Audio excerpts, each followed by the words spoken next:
Welcome friends, मेरा नाम है भुवन अपूर्व झा। ये है ज्योग्राफी इन 15 मिनट्स और आज का टॉपिक है कि हम क्रस्ट, मैंटल और कोर, इन तीनों layers of the interior of the earth, इनको हम ध्यान से समझेंगे।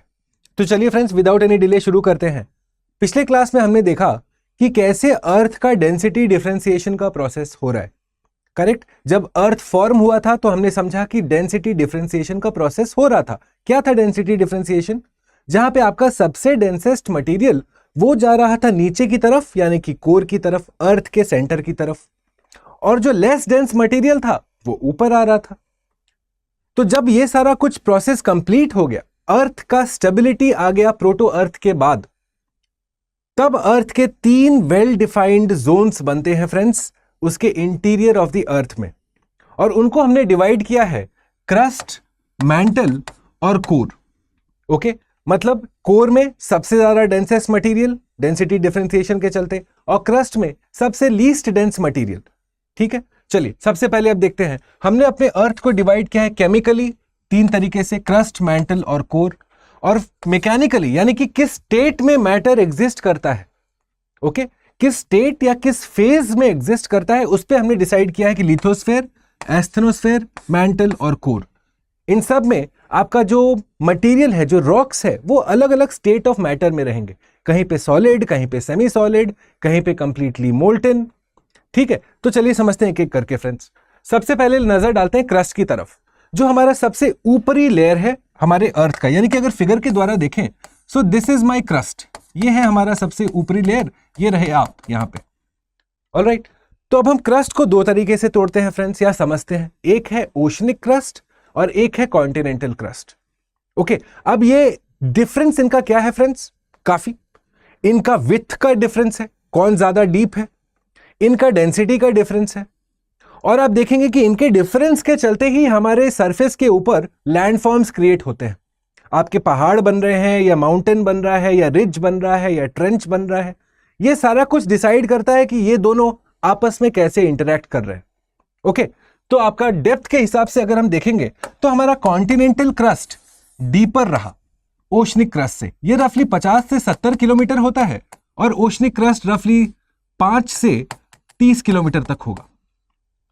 ओके, तो ये फर्स्ट था आपका डिफरेंस, द डेप्थ। अब आप देखिए, जैसे जैसे आप सरफेस के नीचे जाना चालू करोगे फ्रेंड्स, आप देखेंगे आपका टेम्परेचर बढ़ता है। करेक्ट? कोला बोरहोल जो आपका रशिया में है, 12.2 किलोमीटर तक हमने ड्रिलिंग करके हम लोग पहुंचे हैं अर्थ के अंदर। तो वहां पे ये ऑब्जर्वेशन आया था कि जैसे जैसे आप 1-1 किलोमीटर नीचे जाना शुरू करते हो, आपका टेम्परेचर घटना चालू करता है भाई अप्रोक्सीमेटली 30 डिग्री सेंटीग्रेड। ओके, अच्छा, हमारे कॉन्टिनेंट्स जो बने हैं वो लाइटर सिलिकेट्स के बने हैं फ्रेंड्स। वो सियाल सीमा वाला कॉन्सेप्ट याद है जब स्कूल में पढ़ाया गया था? तो क्या है सियाल सीमा? वही कि कॉन्टिनेंट्स आपके लाइटर सिलिकेट्स के बने हैं, यानी कि सियाल, और ओशनिक बने हैं हेवियर सिलिकेट्स के, यानी कि सीमा। करेक्ट? यानी कि कॉन्टिनेंट्स लाइटर रॉक्स हैं, ग्रेनाइटिक है इन नेचर, ओशंस बसाल्टिक है, हेवियर इन नेचर है। ओके, जब ये मेजर डिफरेंसेस हमने देख लिया क्रस्ट और कॉन्टिनेंटल क्रस्ट और ओशनिक क्रस्ट का, ये भी समझ लीजिए कि आपका कॉन्टिनेंटल और ओशनिक में डेंसर कौन है। ठीक है, घनत्व किसका ज्यादा है?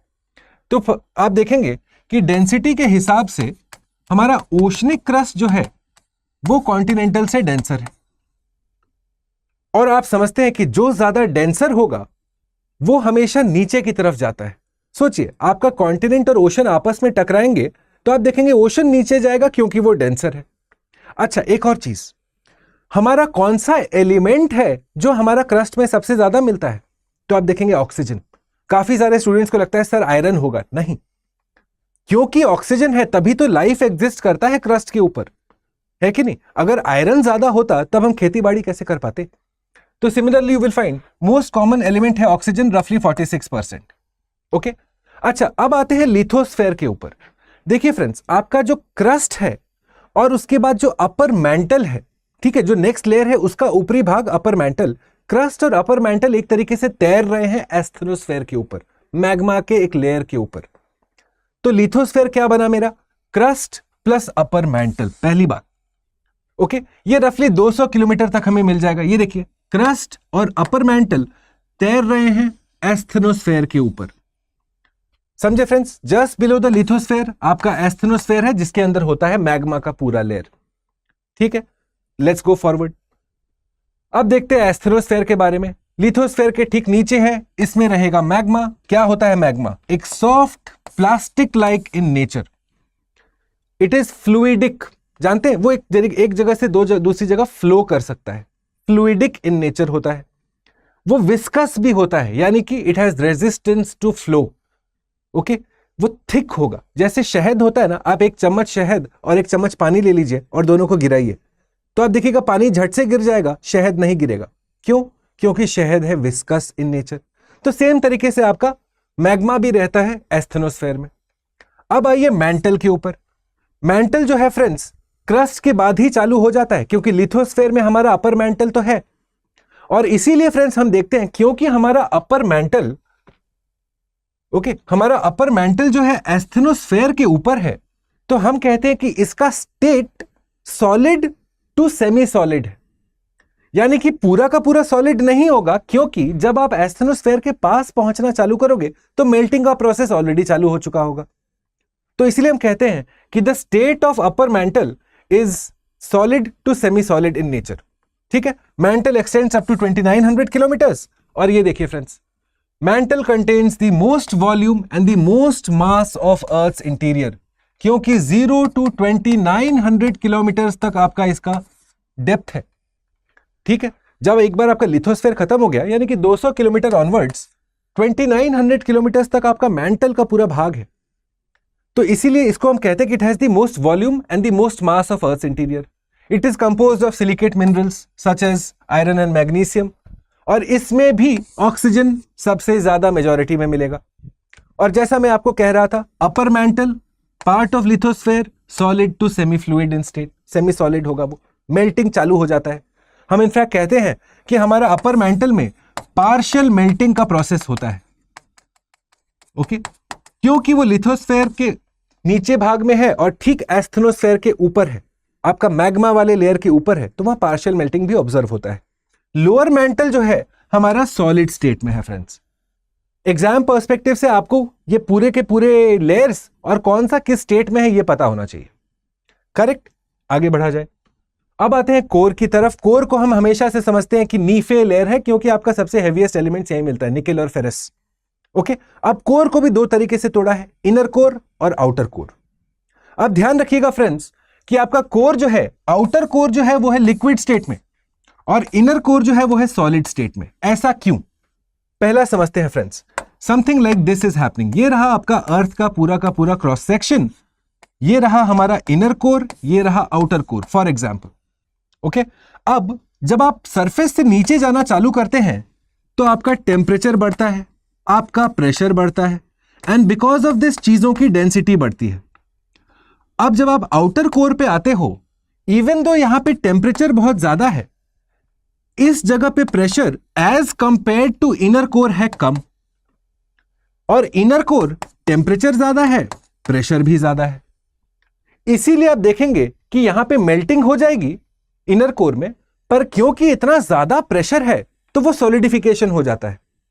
ऐसा समझिए, अपने घर पे आप वैक्स को मेल्ट करिए और उसके बाद उसको दोनों साइड से ऐसा प्रेशर डाल के चिपकाने की कोशिश करिए, आप देखेंगे इट विल सॉलिडिफाई।